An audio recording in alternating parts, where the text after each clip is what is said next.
स्वयंवर संपन्न हुआ, हमें यहां से चलना चाहिए। ये स्वयंवर सर्वसाधारण के लिए खोल दिया जाए, किसी को भी लक्ष्य भेद करने का अधिकार और अवसर दिया जाए।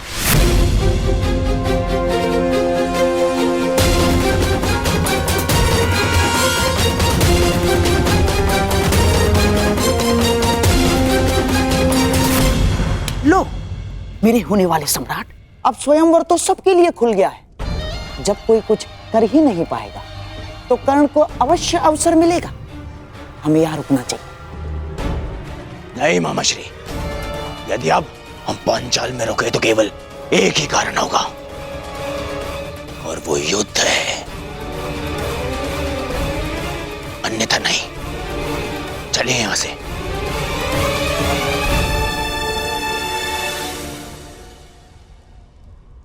अब तो स्वयंवर सबके लिए खुला है, फिर भी कोई समक्ष नहीं आ रहा। क्या मेरी पुकार योद्धाओं तक नहीं पहुंच पा रही?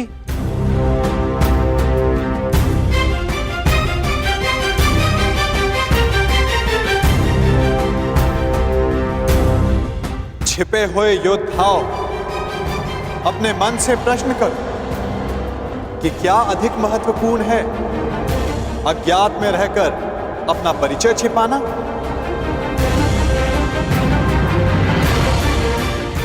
पराक्रम से अपना अधिकार पाना, अपनी श्रेष्ठता सिद्ध करना?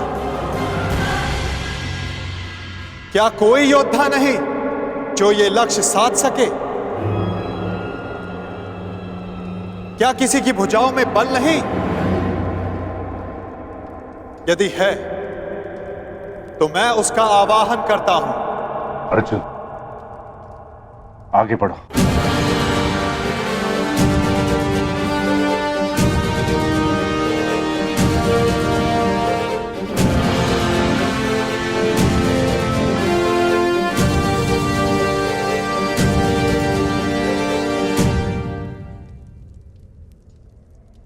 ये लक्ष्य मैं साधूंगा।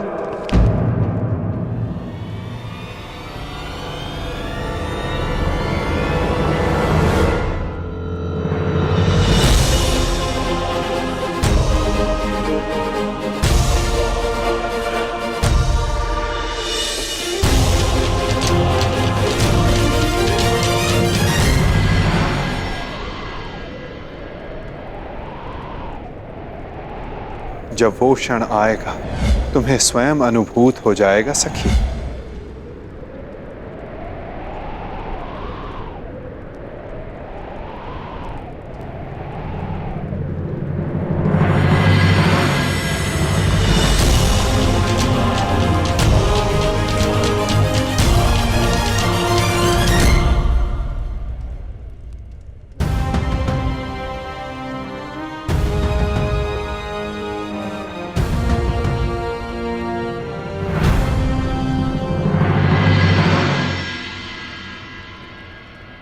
पहले एक सूत पुत्र आया और अब ब्राह्मण।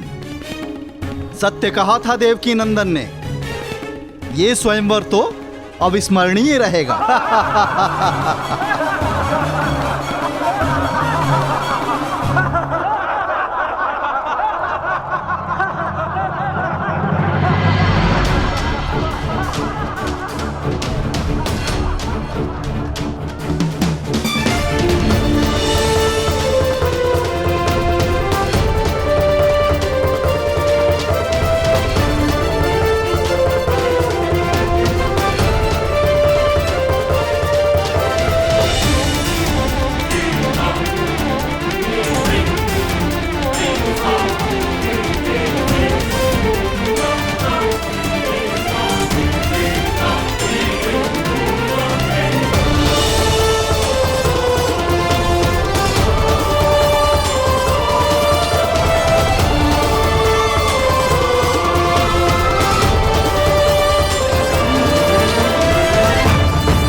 पांचाल नरेश,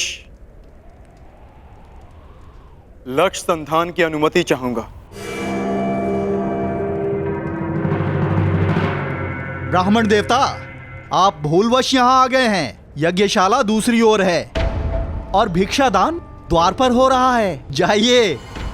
सुना है ब्राह्मणों के श्राप में बड़ी शक्ति होती है। ऐसा ना हो कहीं इस मीन को श्राप देकर नीचे गिरा दें।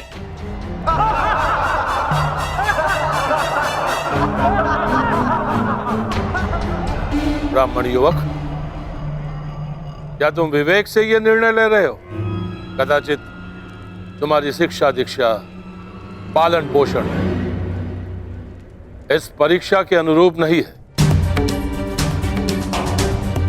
यहां उपस्थित सारे योद्धाओं का परिणाम तो तुम देख ही चुके हो।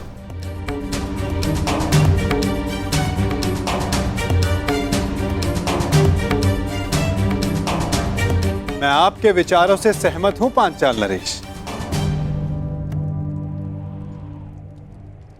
परंतु ब्राह्मण के बल पर संदेह नहीं करना चाहिए।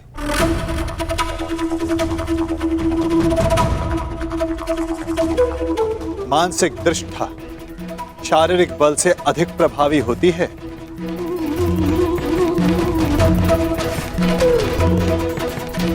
दिव्य अस्त्र का आवाहन करने वाले मंत्र ब्राह्मणों की शक्ति होती है। और फिर श्री परशुराम भी ब्राह्मण ही तो हैं। क्या उनकी शक्ति पर किसी को संदेह है?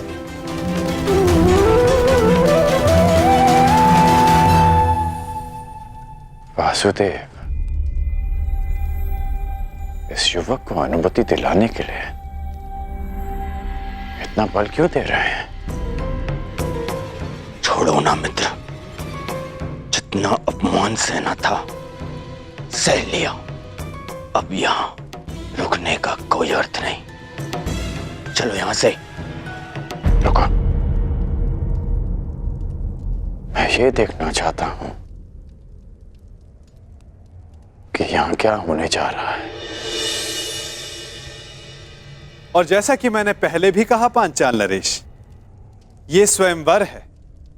अंतिम निर्णय द्रौपदी का होगा।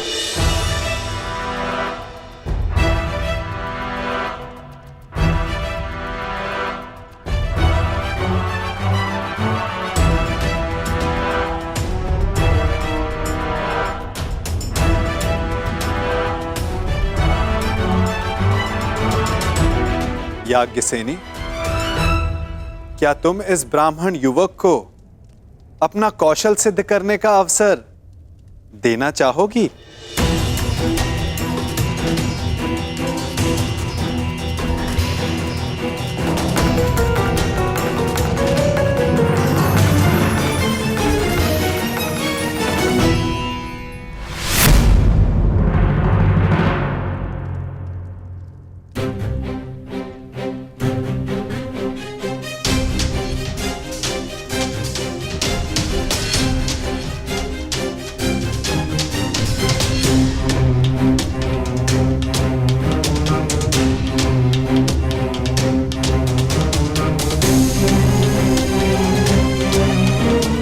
ब्राह्मण युवक, तुम्हें अनुमति है।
ये कैसे संभव?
क्या लगता है ये लक्ष्य भेद कर पाएगा?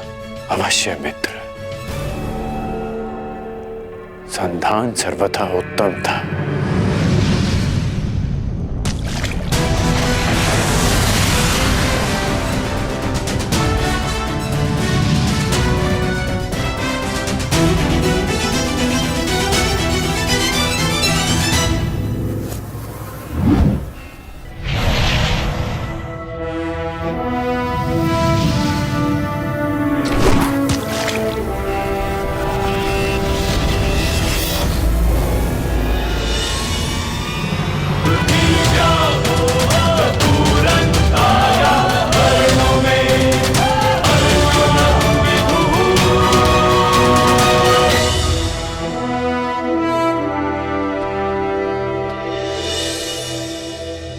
अब अपने वर का चयन तुम्हारे हाथों में है सखी। क्या तुम इस युवक का चयन करोगी? ये चयन तो युगों पूर्व हो चुका है केशव। मैंने ये जन्म सिर्फ ये अनुभव करने के लिए लिया है कि क्या मेरा चयन उचित था।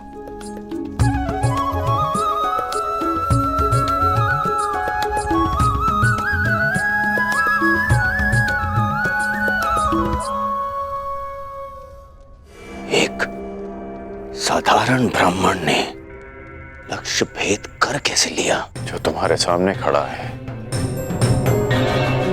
वो सामान्य नहीं है मित्र। कुछ तो असाधारण है इसमें।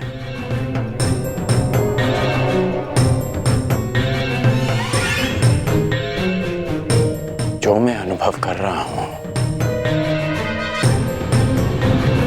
वो असंभव से भी परे है।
यदि अग्नि कुंड को ढक दिया जाए तब भी उसका ताप बाहर तक अनुभव होता है ब्राह्मण युवक।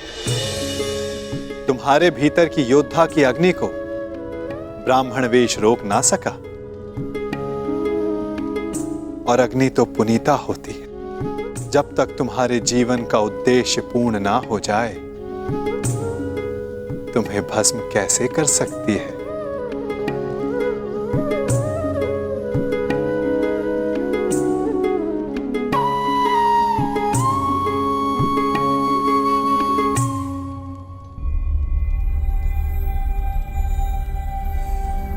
इतने विरोधियों के मध्य से स्वयंवरा को ले जाने का अनुभव मेरा भी रहा है। उस अनुभव के आधार पर तुम्हारे लिए एक सुझाव है। यहां से शीघ्र चले जाओ।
क्या सोच रहे हो मित्रों? क्या मुख लेके जाओगे अपने प्रजाजनों के सम्मुख जब वो पूछेंगे कि स्वयंवर में क्या हुआ? तो ये गाथा बताओगे कि हम महाबली एक धनुष तक ना उठा सके और हमारी नाक के नीचे से भिक्षा पे जीवन व्यतीत करने वाला एक ब्राह्मण पांचाली को लेके चला गया। अगर पांचाली हमारी न हुई तो किसी की नहीं होगी। हम उस ब्राह्मण का वध कर देंगे। मुझे अनुभव हो रहा है कि शीघ्र ही यहां कुछ अशुभ घटित होने वाला है। अशुभ तो घटित हो चुका है मित्र। एक साधारण ब्राह्मण हम क्षत्रियों के माथे पे कलंक लगा गया और मैं ऐसा नहीं होने दे सकता, कदापि नहीं। मित्र, कुछ अनुचित मत कर बैठना। स्मरण रहे कि इस ब्राह्मण युवक ने परीक्षा में सफल होकर द्रौपदी का वर्ण किया। कैसे भूल जाऊं अपना अपमान, हस्तिनापुर का अपमान, तुम्हारा अपमान। चलो क्षत्रिय वीरों, हो तो अपने माथे का कलंक। चलो।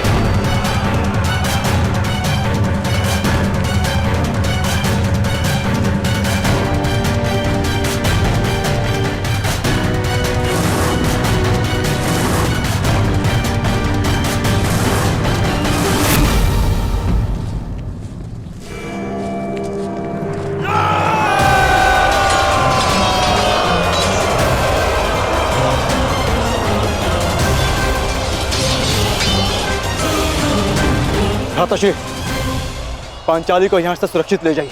मैं भी युद्ध कर सकती हूँ। मुझे तुम्हारी क्षमता पर संदेह नहीं है पांचाली, परंतु तुम्हें भी अपने वर की योग्यता पर संदेह नहीं होना चाहिए। जब तक मेरी भुजाओं में बाण चलाने की शक्ति और छाती पर घाव सहने की क्षमता, तुम्हें अस्त्र उठाने की आवश्यकता नहीं पड़ेगी।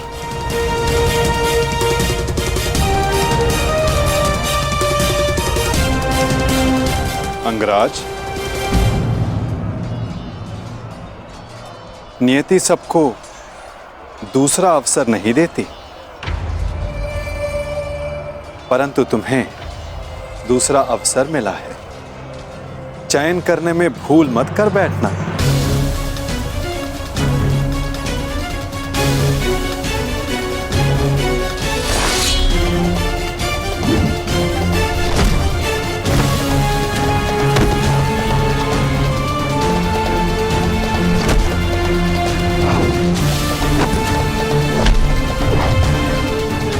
कर्ण, योद्धा का मन सदा युद्ध करने को ललायित रहता है, परंतु जैसे मैंने जरासंध से कहा था कि योद्धा वही होता है जो जब तक हो सके युद्ध को टाले। आपने एक और बात कही थी वासुदेव कि हम सब नियति से बंधे हैं, तो युद्ध होना है तो होगा। हाँ, कारण अवश्य भिन्न हो सकते हैं, कभी तारण तो कभी शंका का निवारण।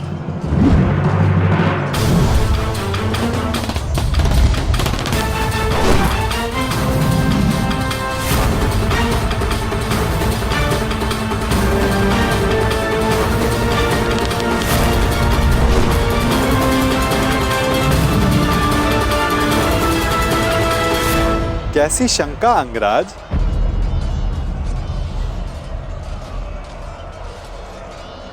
आप तो मेरा मन पढ़ सकते हैं ना वासुदेव,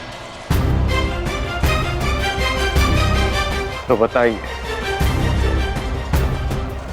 कि जो मेरे मन में चल रहा है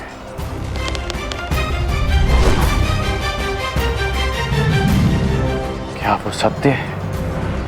सत्य तो कुछ भी हो सकता है अंगराज, बस उसे सिद्ध करने के लिए प्रमाण की आवश्यकता होती है, और तुम्हारे शंका का निवारण का केवल एक ही मार्ग है। तो प्रमाण के लिए ही युद्ध होगा। जिस प्रकार हर मनुष्य एक दूसरे से भिन्न होता है, उसी प्रकार हर धनुर्धारी के बाणों की चाल भी एक दूसरे से भिन्न होती है। हम सब नियति से बंधे हैं, युद्ध होना है तो होगा। हाँ, कारण अवश्य भिन्न हो सकता है, कभी तारण, कभी शंका का निवारण।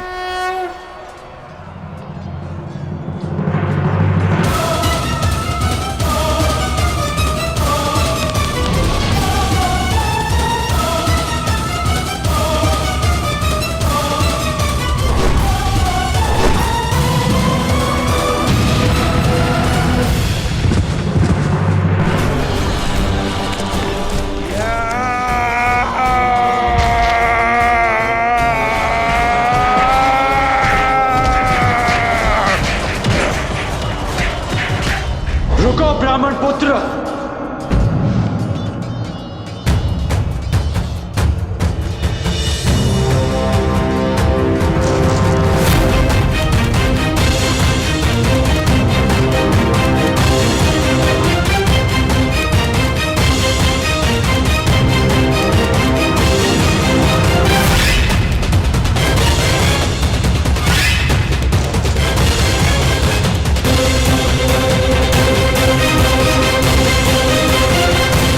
स्वागत है अंगराज कर्ण, स्वागत है।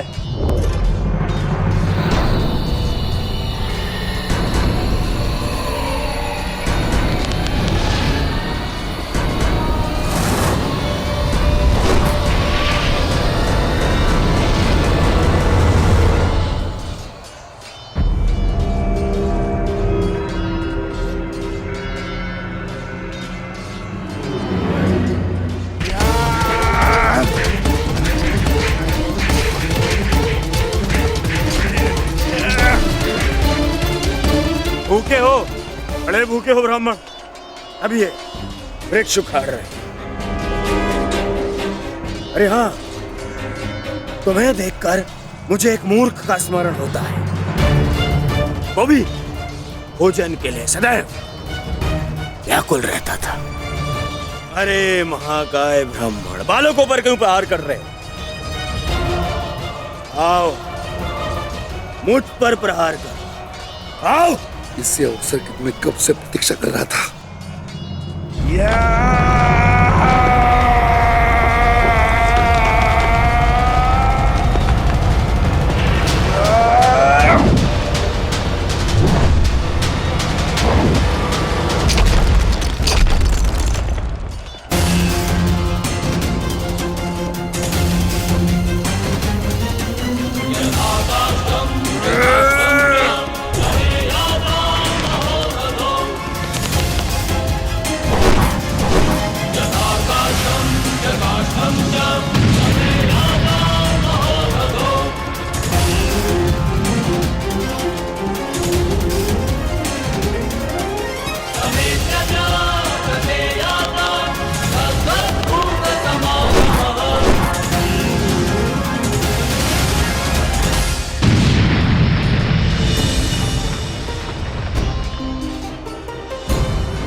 अद्भुत।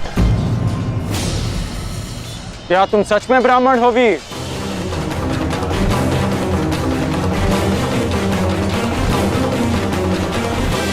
क्या तुम सच में ब्राह्मण हो वीर? सोच लो, कभी कभी असत्य वचन का बहुत भारी मूल्य चुकाना पड़ सकता है। अंगराज, युद्ध में वाणी से नहीं, धनुष से काम लो, अन्यथा यही तुम्हारे अंतिम शब्द सिद्ध होंगे।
संसार में मेरे अतिरिक्त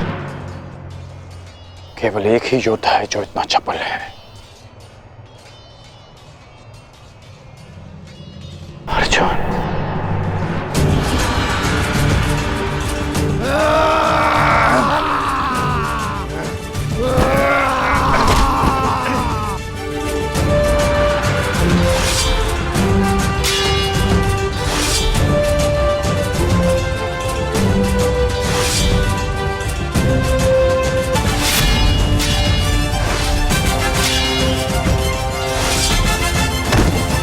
पांडव लाक्षागृह से जीवित बच निकले।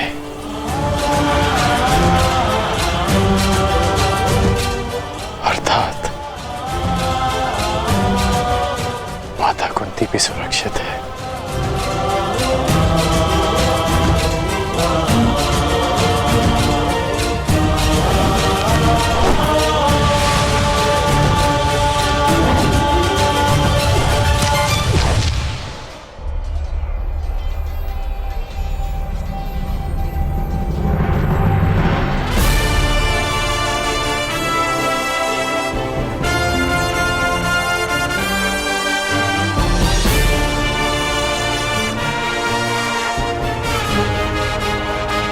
मैं समझ गया हूं कि तुम एक महान योद्धा हो ब्राह्मण, और मैं ये भी जानता हूं कि तुम्हें इस युद्ध की आकांक्षा स्वयंवर में विजय की आकांक्षा से भी कहीं अधिक है। और आकांक्षा मेरी भी यही है कि ऐसे ही एक वीर से अपना अधूरा द्वंद्व पूर्ण करूं। परंतु वो अधूरा द्वंद्व युद्ध भूमि में पूर्ण होगा, किसी अभिमानी के स्वयंवर में नहीं। शंका का निवारण हो गया। अब इस युद्ध का कोई कारण शेष नहीं। मैं तुम्हारे उज्जवल भविष्य की कामना करते हुए इस युद्ध को यहीं समाप्त करता हूं। जाओ ब्राह्मण पुत्र, तुम्हारी माता तुम्हारी प्रतीक्षा कर रही हूं।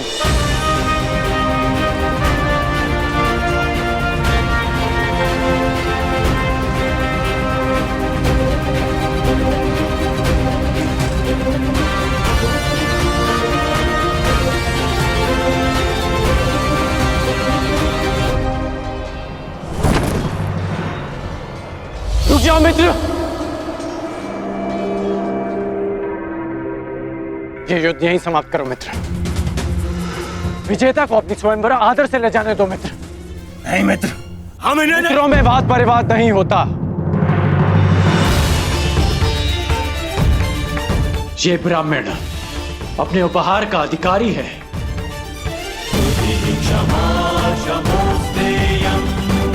जाने दो इसे।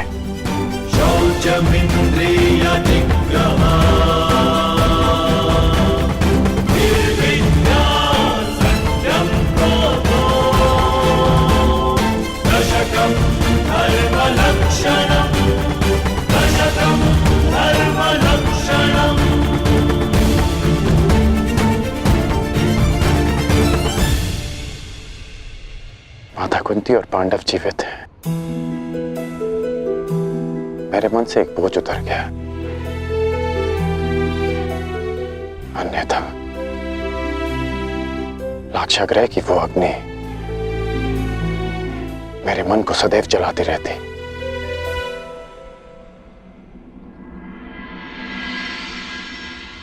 इसलिए आप पांडवों की मृत्यु की सूचना से व्यथित नहीं थे, क्योंकि आपको सब कुछ ज्ञात था।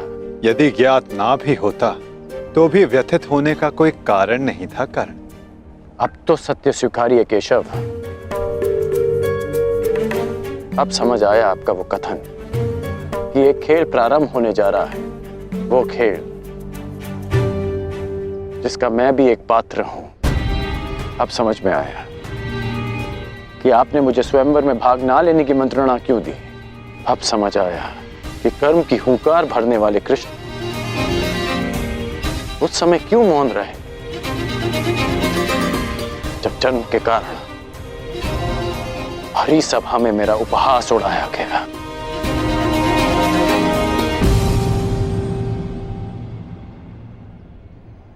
अर्जुन के लिए ही ना नटवर।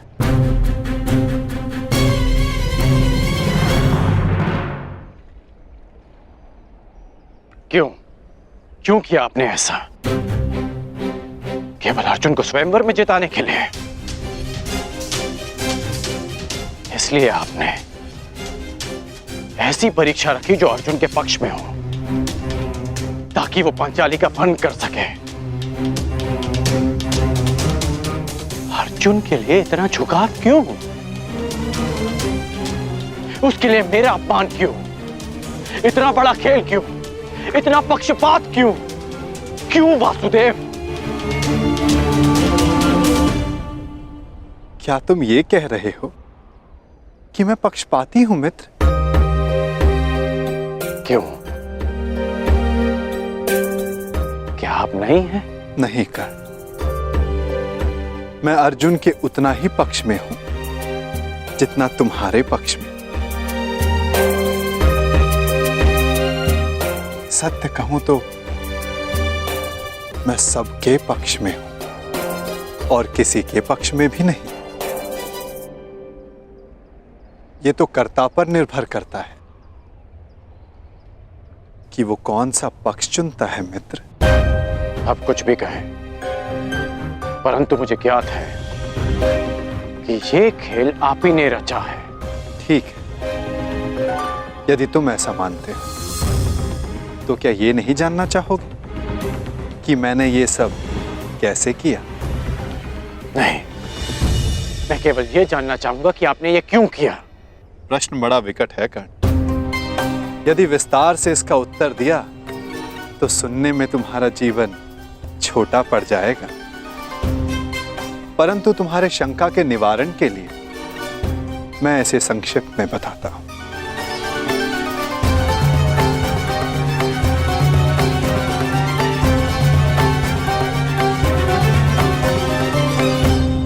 एक महाचक्रवात आने को है कर्ण,